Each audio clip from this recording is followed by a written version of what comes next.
Welcome to my little writing room. I am Jane Austen, and this is Miss Emma Woodhouse, though I must say she's given me considerable trouble over the years.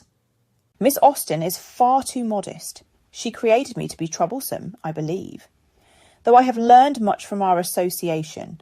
Indeed. You see, I wanted to write about a heroine whom no one but myself would much like. Emma begins as handsome, clever, and rich, but also spoiled, often cruel, and quite wrong about nearly everything. I confess, I was rather insufferable. I meddled in others' affairs, thinking myself superior in understanding. I hurt dear Harriet Smith terribly with my matchmaking schemes, and was positively rude to Miss Bates at Box Hill. But that is precisely why Emma matters. Most novels of my time featured perfect heroines, paragons of virtue who never made real mistakes. I found this rather tiresome, you know. Miss Austen believed that truly interesting people are flawed. She showed that a woman could be intelligent and independent, yet still make dreadful errors in judgment. The key is learning from them. Exactly so. Through Emma, I explored something quite revolutionary. The idea that women's inner lives are complex and worthy of serious literary attention. Her thoughts, her self-deceptions, her gradual awakening to her own faults. This was new territory. I spent most of the novel believing I understood everyone around me better than they understood themselves. How wrong I was! Mr. Knightley saw my faults clearly, but loved me enough to help me recognise them. And there lies another innovation. Emma marries not to escape poverty or gain status, but because she finds an intellectual equal who challenges her to become better. Their relationship is based on mutual respect and genuine affection. Though I declared I should never marry, I thought myself quite above such concerns. But I learned that independence need not mean isolation, and that the right partnership can enhance rather than diminish one's sense of self. You see, I was writing during a time when women had precious few options.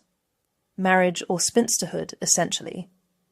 But through my heroines, I explored the possibility that women might have agency in their choices, that they might think, feel, and decide for themselves. Miss Austen also used wit as a weapon, you know. Her irony cuts through social pretension like a blade. It is a truth universally acknowledged that a single man in possession of a good fortune must be in want of a wife. Such delicious mockery of social assumptions. I found that humour could reveal truths that direct criticism might not. By satirising the marriage market, the class system, and social climbing, I could comment on the absurdities of my world while entertaining my readers. What fascinates me is how Miss Austen wrote about domestic life, drawing rooms, tea parties, social calls, and made them as dramatically compelling as any adventure story. She proved that women's daily experiences were worthy of serious literary attention. The drawing room can be as fraught with tension and revelation as any battlefield. A poorly chosen word at a social gathering can destroy reputations. The stakes in these social interactions are quite real, particularly for women whose entire futures depend on making good marriages.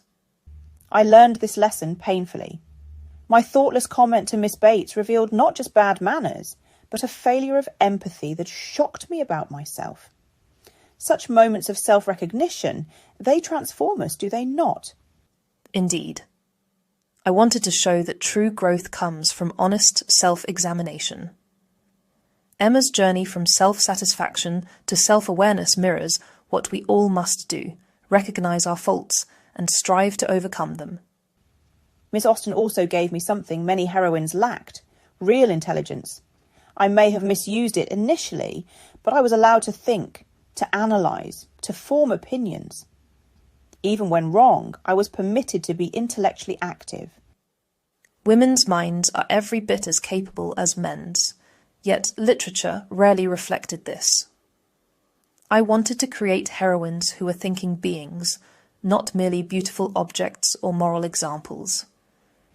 And see how our stories endure. modern readers still recognise the social types we portrayed. The social climber, the fortune hunter, the meddling friend. Human nature remains remarkably consistent, doesn't it? That is perhaps my greatest pride, that by observing the particular manners of my time and place, I captured something universal about human behaviour. Love, vanity, self-deception, growth. These are timeless themes. We showed that ordinary people living ordinary lives could be the subjects of great literature. One need not slay dragons or inherit kingdoms to have a story worth telling. Precisely. The human heart and its complexities, there lies the greatest drama of all.